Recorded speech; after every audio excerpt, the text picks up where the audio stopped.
So thought for the day, episode 49. Here we are on Chainlink Propaganda. Now I just want to say very quickly at the start here that next episode is episode 50 of Thought for the Day. So if you have a particularly great piece of footage that you think would make a good thought for the day, drop it to me in an unlisted video. If there are any amazing ones, or drop your thoughts about what you want it to be about, then I will consider using that for episode 50 and I'll give you a big shout out. So drop it below. If not, I'll do my own. Anyway, so here we are on Chainlink. Now what we're doing here is we are breaking the initial chain. This is really, really important because by getting behind the lines and breaking the enemy chain, we're going to destabilize them. Now look at this. As we were coming up to that central position, I made a quick decision to make the flank. And of course flanking is always a positive thing, but they managed to cap up 4 bases and they're pushing that front line pretty hard. Now the team here are doing a good job. They've moved in, they've neutralized D. That's obviously like on our side of the yard anyway, so it's easier for us to control. But really, at this early stage in the game, making a flank like this and digging them out, destabilizing the situation for them,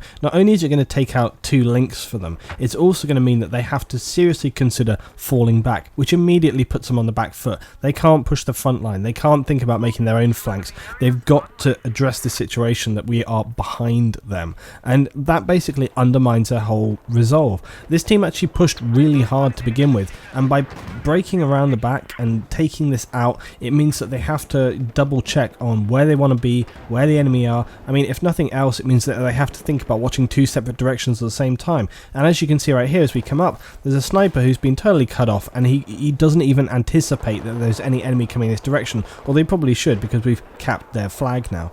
But that's basically all there is to this. You've just got to make those fast moves, those fast plays, get them out, get pushing, get the game moving. It's all about that positive forward action.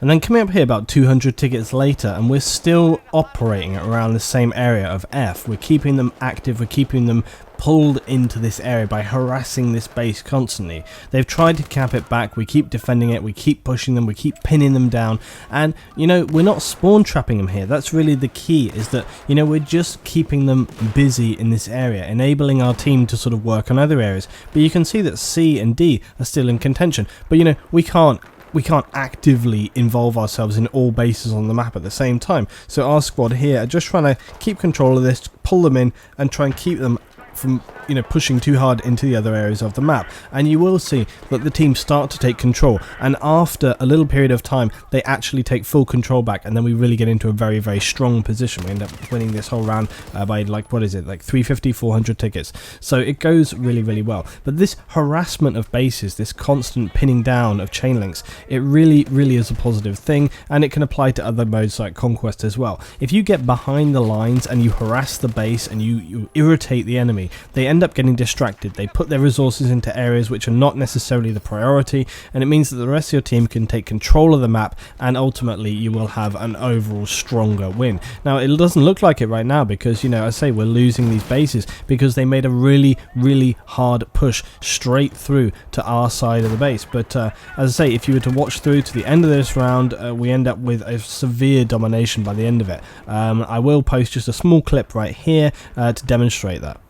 So you can see right here that we've moved back and capped A and B, and now me and Trigger pushing forward for the flank. He's going on to G, I'm going to go back onto F, and again it's all about sort of putting that pressure back onto them. They made a big attack for us on A and B, and now we're turning it back on them, and we're pushing back, attacking their home bases. So it's all about pulling them back, making sure our team have enough breathing room to move up and take control of the situation, so that ultimately we can win the round. So this was a really interesting one overall. The round actually played out a lot better now that I looked back at it and I looked back through. So if you guys want to see this as a round breakdown, I'll show you the whole round footage. If you want to see that, tell me in the comments below. I'm happy to post it up. Got a few more things coming up. I've got some announcements to make as well about a sponsorship that I'm having, and it means that my server is going to remain up, which is really, really fantastic. Also means we'll have a server going straight into Hardline. So there's a lot of news coming up. I've got a few videos I need to make related to that and some other bits and pieces. And you can see right here we end up in a real strong situation. Look how many bases we have capped. But as I say, if you want to watch this whole footage of this round, guys, the actual situation sort of turns around on us, but we do manage to secure the win overall. So thanks for watching, guys. This has been Thought for the Day, and I'll see you next time for episode 50. Don't forget to throw me your footage if you want to feature for that one. Thanks, guys. I'll see you next time.